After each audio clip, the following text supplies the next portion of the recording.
Andrew Tate, the most banned man on the planet, has been detained and arrested in Romania on human trafficking charges. And guys, this is following a heated exchange that Andrew got in with climate activist Greta Thunberg. So in this episode, guys, we're going to go over all the details that the mainstream media is not talking about. Now, since Andrew's arrest, it seems that he has been released since he just tweeted this, that the Matrix sent their agents. So anyway, guys, let's play this quick clip of Andrew actually predicting that this arrest was going to happen. I'll give my thoughts.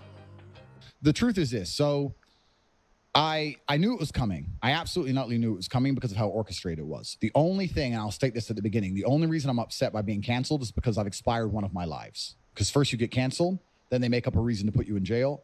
And if that fails, they kill you. So now I'm down to my last 2 lives, which is also why while I'm answering this question, I'm still being careful how I'm answering it. I'm not telling you scary everything. Shit. It's scary because they've given me the warning and I'm still running my mouth. Yeah. So that's scary.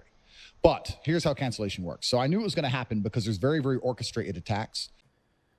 All right, y'all. So when Andrew Tate talks about the Matrix and expiring one of his lives, what he's actually talking about is, when he refers to the Matrix, is that these big tech platforms all working together to ban him at the same time. So Instagram, Facebook, YouTube, even Airbnb and Uber, all in unison banned him at the exact same time, which means that the Matrix, as he calls it, these big tech platforms are colluding together to ban people who say rhetoric and go against whatever the mainstream narrative is.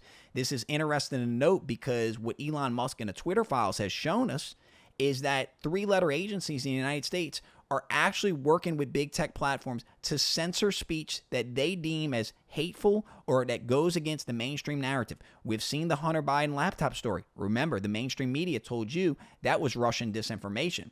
Now it's coming out that 3-letter agencies were censoring that before the election. This is election interference. This is a direct violation of freedom of speech. Now, regarding Andrew's arrest, guys, I don't want to speculate because I don't have all the details. But Andrew has been in trouble before for alleged human trafficking allegations. And what it stemmed around, guys, is Andrew ran a cam girl website. Essentially, he paid a bunch of attractive women to go on these cam girl sites and talk to lonely men. Now, was any sexual favors exchanged for money? I'm against all of that. I'm against the cam girl websites. I'm against him paying women to do this. From what he says, and he was released, so there was nothing on his record, and none of the girls came out and spoke against him. So they're saying it was all consensual. Let me make this very clear. I'm against any of Andrew's rhetoric around having 7 wives, around womanizing. I'm against all of that. What I do stand for, whether it's Kanye West, Andrew Tate, Donald Trump, is his freedom of speech and his freedom to go against the mainstream narrative without being canceled, without the threat of his bank accounts getting canceled, without being jailed for frivolous reasons, without 3-letter agencies coming after him for hate speech or speech they deem offensive.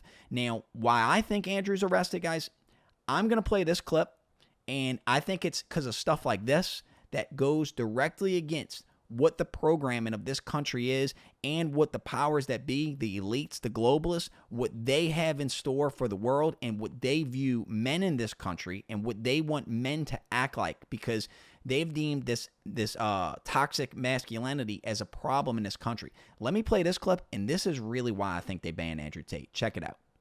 The world up until this point was based on freedom. How they advertised you to be a good slave was they would give you some freedom. And when I say slave, I use that word particularly because a slave used to work his ass off and he would get food and a house in return. And 99% of people out here, my friend, are working their asses off. They can buy food and a house. That's it. Most people are still slaves. They would tell you you're going to be a slave, but you'll be free at least. You know, you can do what you want. You can think what you want. You can say what you want. You can walk around outside, look at the trees. You're a slave, but you're free. Freedom, freedom, freedom. And what happened when they did this, something changed. The internet came. People started to talk. People started to think. People started to realize how money's made. People started to realize it's all a scam. Cryptocurrency was invented. Now you have Bitcoin, which is surpassing the global reserve currency. We don't need banks anymore. We don't need the IMF anymore. People are starting to talk. People have elected Trump, a man who's not bought and controlled by the establishment. People are starting to actually get their minds right. So the people in charge are like, oh, fuck. We're losing control. We no longer control the money. We no longer control who's in charge of each country. Oh, fuck, we've got to put an end to this. We can no longer base our societies on freedom. We must base our societies on safety. You can't think for yourself. We can't put these videos on YouTube because it's fake news and it's dangerous. You can't go outside because the virus and it's dangerous. You can't travel in between countries without that injection because it's dangerous. This is no longer about freedom, my friends. This is about your safety. They're going to take all your freedom away, and instead they're going to give you a nice big helping of safety. And you're going to take it and go, oh, at least I'm safe. You were safer before. Thomas Jefferson said that those who would exchange freedom and liberty for a little bit of temporary safety deserve neither freedom nor safety. Guys, Andrew Tate is innocent until proven guilty. So while the allegations that have come out are very disturbing, and I will continue to cover them on this channel as they come out, unfortunately, I do not trust the mainstream media narrative, because if the mainstream media truly cared about human trafficking and truly cared about exposing human trafficking, then why don't they ever cover Jeffrey Epstein or Ghislaine Maxwell's client list? I mean, guys, Jeffrey Epstein, Ghislaine Maxwell, two of the most notorious child trafficker pedophiles. They were trafficking children. They've been arrested and convicted. Yet none of their clients have been arrested or even revealed to the public.